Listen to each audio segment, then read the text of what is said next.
How to link a Google account in Honor of Kings.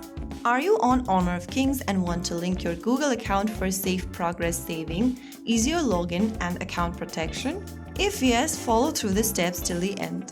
First of all, launch open Honor of Kings game on your device and wait for it to fully load. Once it loads from your home screen, go ahead and tap on the gear button at the top right corner. Once you do that, you'll end up in this page where you need to tap on the button right next to Link Social Media Account. From the Account Management pop-up, go ahead and click on Link right next to Google. This will now prompt you to choose your Google account or enter your Google account's credentials. Go ahead and follow through the on-screen instructions, and after having your correct credentials, you'll be able to link Google account with Honor of Kings. And that's how you successfully link your Google account to Honor of Kings. Now your progress stays safer and you can log in more easily on any device. If you found the video helpful, don't forget to like, share, and subscribe to our channel.